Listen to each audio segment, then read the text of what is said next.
Salamat sa Diyos sa panibagong pagkakataon. Today, we must look smacks in the inside and outside, spiritual and physical. Ang pagluluksmaks natin ay hindi lang sa panglabas, kundi pati pangloob na spiritual at physical, na ibig sabihin na kung pogi ka na sa labas, pogi ka rin sa loob. Mabuti yung pagkatao mo sa loob, na yun yung pinagpupukusan ng Biblia. Kaya nandito ko ngayon nagsasalita sa inyo. Merong Plant vs. Zombie background na nagsisimbolize ng pakikipaglaban ko ayon sa spiritual, na maraming patay sa paligid. Okay? Maraming kamatayan na nasa paligid na tinutukso ako para marumihan ang aking pagkataong loob habang nagluluksmaksing ako sa labas. Okay? Kasi maapektuhan yung pagkataong labas ko ang kung hindi ko pinagsanayan yung mabuting nasa loob na sa akin. Okay? Meron kasing mga tao na maganda ang labas pero yung masama ang loob. Okay? Kaya maganda sila sa labas kasi na-enjoy na nila yung mga kasamaan na ginagawa nila. Yung hormones nila bumubuti dahil sa paggawa ng masama. Kaya mag-ingat kayo sa mga taong pogi kasi parang na-enjoy na nila yung kasamaan na ginagawa nila, kaya hindi na sila nagiging pangit. Kinagamit nila yung kapugian nila at kagandahan nila dahil sa paggawa ng masama. Okay, sa pangangalo niya at mga iba pang kalayuan dito sa mundo. Maganda nga sila pero pangit naman ang loob. Kaya ito yung tinutukoy na talata ng Biblia, ikalawang Timoteo 3:5. May mga anyo ng kabanalan ngunit tinanggihan ng kapangyarihan na ito. Lumayo ka man sa mga ito. Ang sinasabi dito, yung may mga tao na yung gayak nila, ang ganda sa labas. May anyo sila ng kabanalan, may hinhin yung suot, parang Kristiyana dalaga, pero yung loob niya malandi. Kaya hindi lang sa labas ang ating gagayakin, pati loob. Okay? Huwag tayong gagayak sa labas lang sa pamamagitan ng pagluksmaksing, kasi yung babae nagluluksmaksing din. Ginagayakan nila yung labas pero may nakita akong kapatid na dalaga, mahinin yung suot niya pero yung loob niya malandi. Parang may karanasan sa lalaki. Malay ko ba kung nanonood ba ng mahala yung mga dalaga na yun. Kaya mahinhin yung damit niya pero yung loob niya malandi. Kaya yung pinapaiwas sa atin na ganun, na hindi ganun yung diwa ng Kristiyano. Kaya bawal gayakan ng labas. Kasi ang mas mahalaga sa Diyos yung loob. Okay, gusto ng Diyos maganda ka na at mabait ka pa at the same time. Hindi yung maganda ka na tapos masama pa ugali mo. Mali yun. Okay, na mababasa sa unang Pedro 3:3-4, na huwag sa labas ang kanilang paggayak na gaya ng pagpihiyas ng buhok at pagsusuot ng mga hiyas na ginto o pagbibihis ng maringal na damit, kundi ang pagkataong natatago sa puso na may damit na walang kasiraan, ng espiritong maamo at payapa na may malaking halaga sa paningin ng Diyos. Ang mahalaga sa Diyos, kung pangit ka man, ay yung mabuting pangloob. Okay? Kasi may mga may mga tao na mabuti yung pagkataong loob nila. Tapos pero yung labas nila matanda na. Pero sila pa rin yun. Kaya sila nasira pa rin yun, na yung pagkataong loob nila parang yung malakas, pero yung pagkataong labas nila humihina, tumatanda. Pero simula nung bata pa sila hanggang tumanda, sila pa rin yun talaga. Hindi na bago yung pagkataong loob. Okay? Yung nabago lang yung pagkataong labas, kasi lahat tayo tumatanda at namamatay. Okay? Sinabi na yan ni Pablo sa ikalawang Korinto 4:16, kaya nga hindi kami naghihimagod bagamat ang aming pagkataong labas ay pahina, ngunit ang aming pagkataong loob ay lumalakas sa araw-araw. ang pinagsasanayan dapat nating Kristiyano ay ang pagkataong loob na yun dapat ang ating palakasin. Kasi dalawa yung pagkatao natin, pagkataong labas at pagkataong loob. Tapos yung goal ko sa video ito na gayakan mo pati labas pati loob, okay? Ng damit na mahinhin pati spiritual, dadamitin din natin yung spiritual natin ng damit na na walang kasiraan, espiritu. Kasi yung pangloob spiritual po yan, mababasa sa unang Pedro, basahin natin unang Pedro 3:4, kundi ang pagkataong natatago sa puso na may mga damit, may damit na walang kasiraan, may espiritong maamo at payapa na may malaking halaga sa paningin ng Diyos. Yung espiritong gagayakan din natin ay pati pang loob, okay? Maganda ka nga, okay? Pogi ka sa pangloob, ay pangloob pati panglabas. Kasi ang mahalaga sa Diyos yung gayakan natin yung pangloob, kasi alam ng Diyos na yung kung gagayakan natin ng labas, kumukupas yan, tumatanda tayo. Kaya habang kabataan ko nagpapapogi ako. Ganon, may mga ibang babae nagpapaganda, pero alam nila na kukupas din yan, okay? Tatanda rin tayo. Alam yan ni Chico Luchowski at Sean O'Prey sa kanilang podcast na na kukupas din ng kapugian nila. Kaya kaya inutos ng Diyos sa mga Kristiyano na magsigayak tayo ng mahinhing damit at mahinahon. Okay? Ganun din yung lalaki na magagayak ng mahinhin. Sa mababasa sa ng Timoteo 2:9, gayon din naman na ang mga babae magsigayak ng mahinhin na may katimtiman at hinahon, hindi ang mahalagang hiyas ng buhok o ginto o perlas o damit na mahalaga. Kasi kapag meron tayong sa pagkatao nating loob na na masama, okay? Na lumalabas sa ating pagkataong labas, kaya nare-reveal din sa pagkataong labas mo na masama ka ba talaga, okay? Masama talaga yung ugali, kasi nakikita yun sa panglabas, kasi makikita mo sa tao kung masungit ba siya o hindi, base sa perceived na niya na itsura eh. Ganon, meron kasing tao na masama yung loob pati labas. Okay, there's monsters inside of you na yung pinapakita nila gawa nila masama kasi yung loob nila masama, kasi meron silang halimaw sa loob, okay? Kaya sila pangit, okay, kasi masama yung ginagawa nila, okay? May mga iba pogi na masama, pero pogi sila pero na masama silang tao, kaya hindi pa rin sila kalugod-lugod sa Diyos. Basahin natin ang 2 Pedro 2:12. Dadapot ang mga ito na gaya ng kinapal na walang bait na pinanganak na talagang mga hayop upang hulihin at lipulin, na nagsisialipusta sa mga bagay na hindi na nananaman, walang pagsanggalang lilipulin sa kanilang pagkaripol. Hindi ang mahalaga sa Diyos ang nasa loob na na malinis yung espiritu, kasi kung gagawa tayo ng masama, merong halimaw na pagkataong hayop sa ating loob na lumalabas sa pagkataong labas, okay? Gawa nila masama, okay? Pero yung damit nila tupa, okay? Kagaya ng mga bulang propeta ngayon sa panahon natin. Mababasa sa Mateo 7:15, mag-ingat kayo sa mga bulaang propeta na nagsisilapit sa inyo na may damit tupa, dadapwat sa loob ay may lobong maninila. Merong mga tao na hayop sa loob, okay?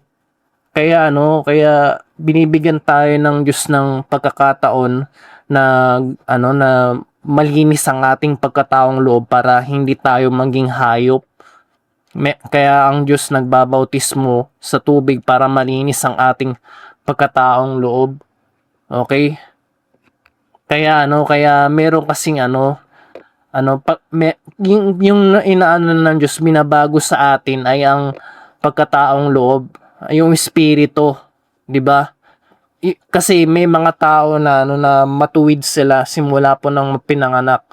May mga tao na alam nila yung morality, yung na gumawa, instinct ng tao na gumawa ng mabuti, pero pinasama lang ng mga demonyo habang tumatanda. Okay? Yun yung ginagawa ng trabaho ng demonyo sa atin na pasamain tayo. Ang ano naman, ang good news, ang mabuting balita ay ano pa gagawin ng Diyos ay babaguhin ng ating espiritu. Okay? Mababasa sa unang Pedro 3:4, kundi sa pagkakataong natatago sa puso na may damit na walang kasiraan ng espiritong maamo at payapa na may malaking halaga sa paningin ng Diyos. Kaya ano malalaman mo yung tao ano base sa pagkataong loob niya na mabuti ba siya, maamo ba siya. Yun yung mahalaga sa paningin ng Diyos. Kasi ano, ganito may mga tao na sa labas nila gayak nila ano, maamo, tupa, pero yung loob masama. Kaya kapag nare-reveal kung sino ba talaga siya, tumagal yung taon, 5 taon sa iglesia o kaya ano, 3 taon, 5 taon, mga ganun. Parang pasama siya ng pasama, parang lumalabas na yung tunay niya na kulay. Yun. Kaya dumudumi, parumi ng parumi kapag gumagawa ng masama yung taong masama, maging pogi man siya o maging pangit sa labas, sa pagkataong labas, kasi dinudumihan yon kasi meron kasing marumi na tinutukoy na spiritual, na hindi lang physical yung ano mahahawa ka ng tae mali. Kasi syempre lilinisin mo sarili mo, dudumi ka, maliligo. Yun yung ano, yung physical para hindi ka maging marumi. At yung tinutukoy naman dito, yung physical, ay yung ano, yung spiritual, hindi lang physical. Kasi sa talatang ito na ipapakita ko sa ikalawang Korinto 6:17, 6:17, kaya nga magsialis kayo sa kanila at humiwalay kayo, sabi ng Panginoon, at huwag kayong magsihipo ng mga bagay na marumi at kayo'y aking tatanggapin. At hindi naman literal na magsihipo tayo ng marumi. Kung yari, tumae ka, siyempre hipuin mo yung ano mo, yung puwerta mo para maging malinis. Siyempre kapag tumae yung anak mo, lilinisin mo yung tae. 'Di ba? Hihipuin mo pa rin 'yun ng literal. Kasi hindi mo maiwasang hipuin 'yun kasi kapag pinabayaan mo, babaho yung bahay niyo, 'di ba? Kaya spiritual yung tinutukoy dito sa ikalawang Korinto 6:17 na huwag tayong hawak ng bagay na marumi. Ibig sabihin, sa spiritual na may mga bagay na marurumi. Okay? Kaya yun yung dapat na natin, alisin natin sa ating pagkatao, na sumama tayo ng sumama katulad ng mga zombie na kinakalaban ng mga plants sa sa video kong ito. Kaya kaya magsanay tayo ng mabuti sa spiritual. Okay, mababasa sa Mateo 5:30, at kung ang iyong kanang kamay nagpapatisod sa iyo ay putulin mo at iyong itapon, sapagkat may mapapakinabang ka na wala sa isa ang sangkap ng iyong katawan at huwag ang buong katawan mo ay mapa sa impyerno.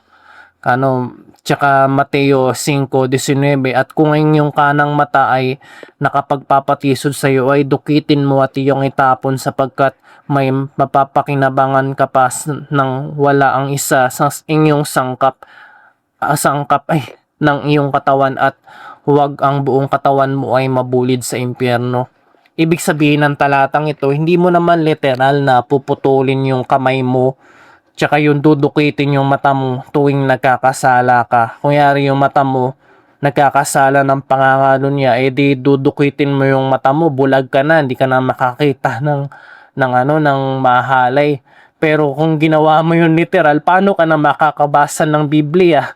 Paano ka na makakagawa ng mabuti kung hindi mo nakikita ang iyong kapwa na nahihirapan? Ganon din sa kamay.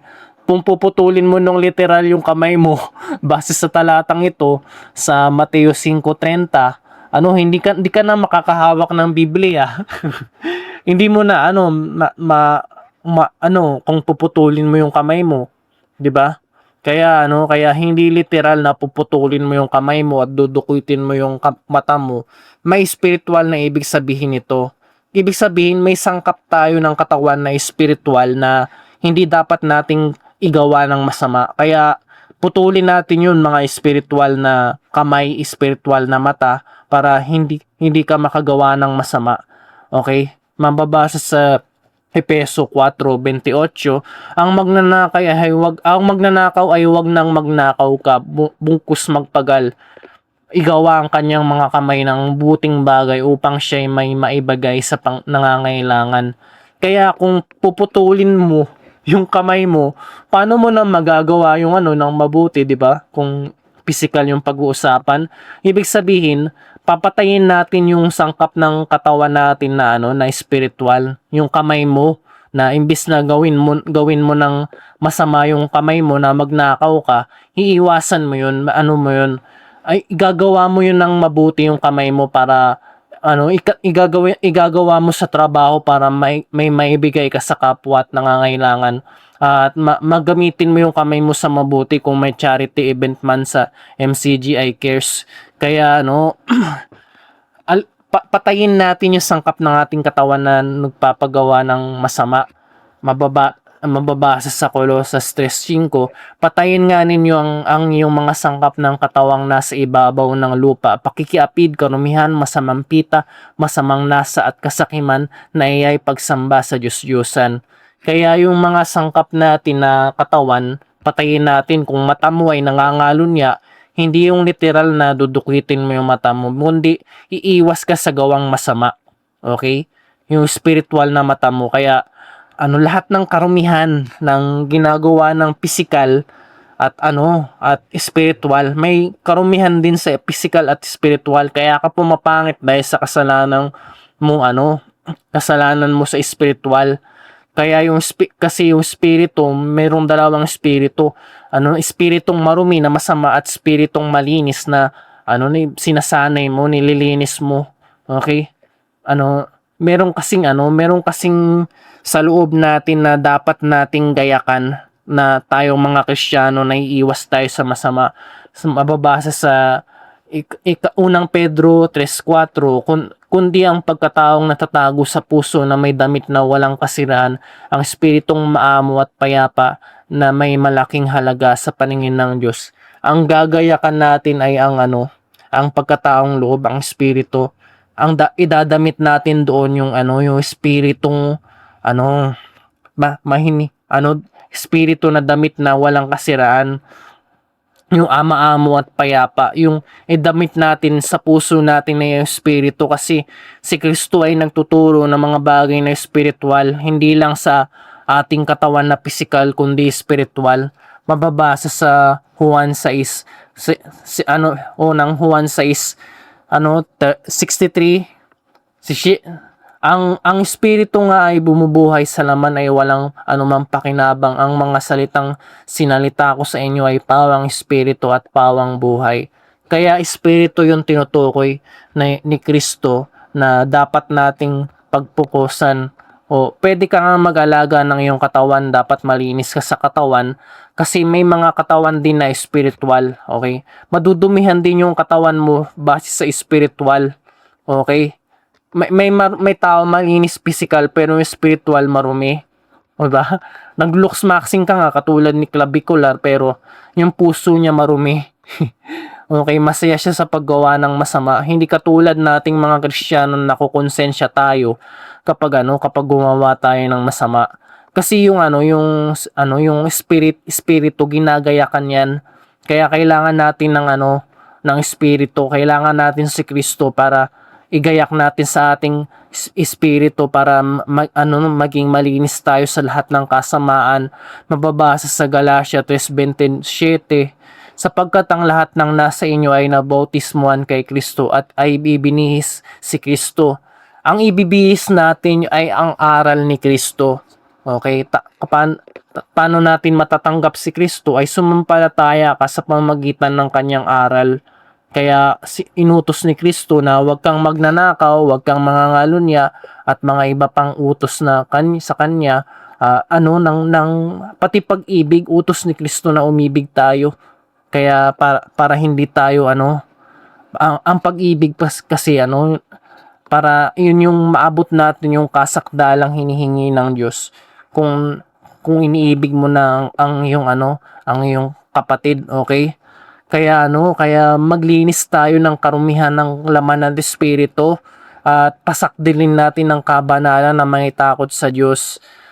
Mababasa sa Ikalawang Korinto 7:1, yamang taglay namin ng mga pangakong ito, mga minamahal, ay paglinis tayo sa lahat ng karumihan ng laman at espiritu, pakasakdalin natin ng kabanalan sa takot ng Diyos.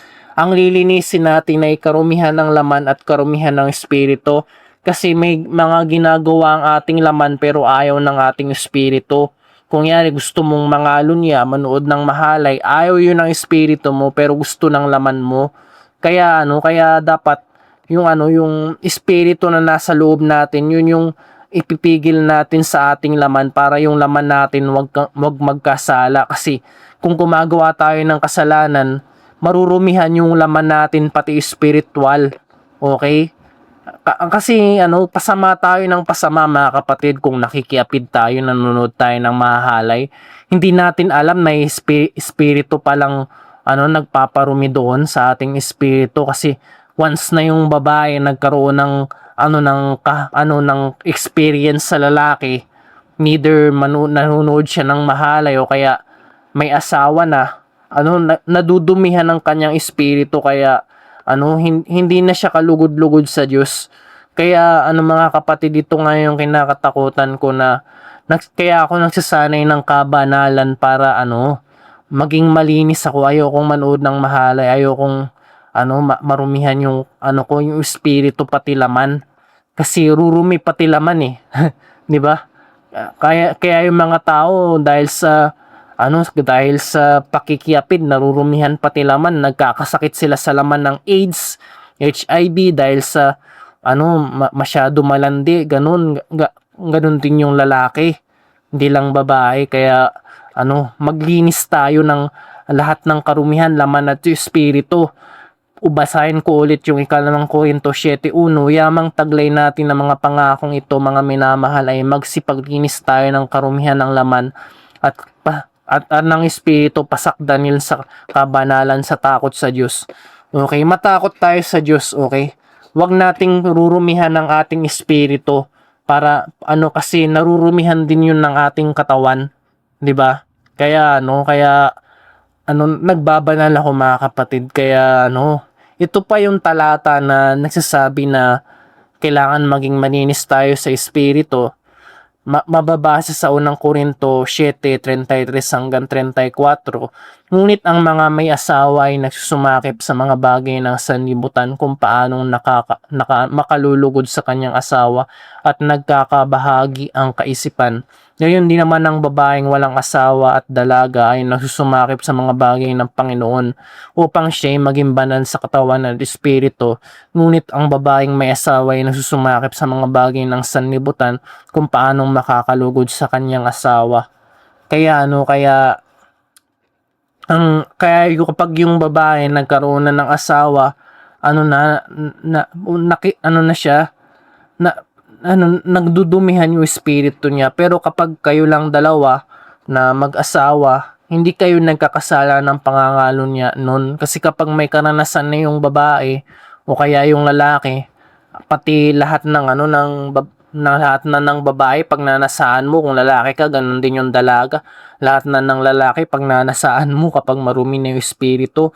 Kaya ganito, mga kapatid, may mga relihiyon kasi na hindi nila alam yung ganitong bagay. Kasi hindi naman nila tinuturo yung mga bagay ng espiritu na sa puso pa lang nanggagaling na yung kasamaan yun yung pinapaiwas sa atin ni Kristo Kaya may mga tao na hindi naman sila literal na pumapatay, pero napuput pa lang sa kapwa, ay considered na mamamatay tao yun, sabi ni Kristo. Mababasa sa unang Juan 3:15, ang sino mang napopuot sa kanyang mga kapatid ay mamamatay tao, at nalalaman ninyong sino mang mamamatay tao ay hindi pinananahan ng buhay na walang hanggan. Mapuot ka lang sa iyong kapatid, nagkakasala ka na ng pagpatay ayon kay Kristo. Ganon din yun, tumingin ka lang sa babae ng may taglay ang masamang hangad, nagkakasala ka na ng pangangalo niya ayon kay Kristo. Hindi mo naman asawa yung babae pag nanasaan mo. Okay? Hindi naman po masamang mag-asawa mga kapatid, pero once na nagkaroon ka na ng karanasan sa iyong asawa, posibleng madumihan din yung iyong espiritu, kaya huwag niyong pagnanasain ng mga ibang, kung may asawa ka na ikaw lalaki, huwag mo nang pagnanasain pa yung mga ibang babae, ganun din yung babae, huwag mo nang pagnanasaan pa yung mga ibang lalaki, kasi magkakasala ka na ng pangangalo niya sa puso. Kaya yung puso natin yung pinapalinis sa atin ng Diyos, na huwag tayong mangalo niya, o kaya anumang karumihan na pakikiapid, pagnanakaw, o kaya masamampitan ng mata. Kailangan nating maalis yun sa ating puso. Kaya gusto ng Diyos na guminhawa ang katawan natin at kaluluwa. Kasi paano ka makakapaglingkod sa Diyos kung may sakit ka? Dahil sa masyado ka mayamo, na pinapatigil ka na nga ng Diyos na huwag kang masyado matakaw, na giwa naman ng Biblia no, na huwag kang maging mayamo. Nakasulat naman yun sa Biblia, pero kain ka ng kain, pero magkakasakit ka. O kaya dahil sa masyado ka malandi babae, pinipikot mo yung mga lalaki, kaya nagkakasakit ka ng AIDS o kaya HIV dahil sa kasamaan na ginagawa mo. Nasisira rin yung ating katawan base sa pangloob natin na marumi. Okay? Kaya yung mga iba nagkaka-cancer dahil sa nagagalit sila sa kapwa dahil sa sama ng loob. Kasi yung sama ng loob nagkakaroon ng inflammation sa ating katawan. Tas yung inflammation nagkakaroon ng dumi. Kaya nagkakaroon ng cancer, okay? Kaya hindi ka dapat palaging stress, okay? Diwa ng Kristiyano na maging healthy ka, mga brothers and sisters, para makapaglingkod tayo sa tagal. Linisin natin ng ating puso, ang ating espiritu ng mga mabubuti gawa ng Kristiyano. Wag masama, kasi dudumi yung puso natin kapag gumagawa tayo ng masama. Mababasa sa katlong Juan 1:2, mga minamahal, aking idalangin sa lahat ng mga bagay ay guminhawa ka at bumuti ang iyong katawan na gaya ng pagginhawa ng iyong kaluluwa. Sa bagong tipan, tinuturuan tayo ni Kristo na linisin ang ating pagkataong loob, pati pagkataong labas, kasi yung lumang tipan, ang nililinis lang nito ang pagkataong labas. Okay, hindi yung kompleto na pati pagkataong loob. Kaya puso pa lang pinapaiwas na sa atin na kung ano man ang karumihan sa puso. Kaya humihingi po ako ng tawad, mga kapatid, kasi aware ako na sa puso ko may mga masama pa rin, may mga harimaw na nasa loob ko.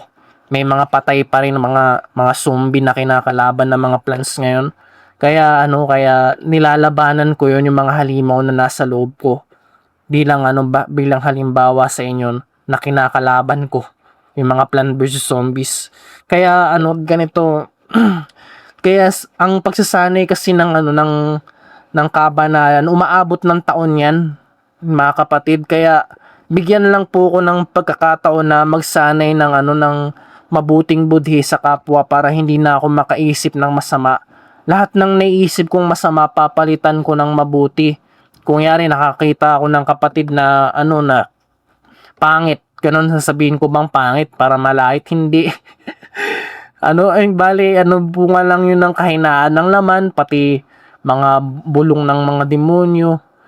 Lobin po mapagsanayan ko yung mabuting budhi na hinahanap ng Diyos. Gusto ng Diyos na magbanal tayo. Hindi lang ako, pati kayo, mga kapatid. Kaya sa video ito gusto ko magbanal tayo, mga kapatid. Kaya pinagsasanayan ko yun, yung mabuting puso. Kaya salamat sa Diyos sa inyong panunood. Gusto ko lahat kayo maging pogi at maganda, in the inside and the outside. So looks max to your potential. You're beautiful in the inside and the outside. And more videos to come, one at a time, it God willing. And see you in the next video.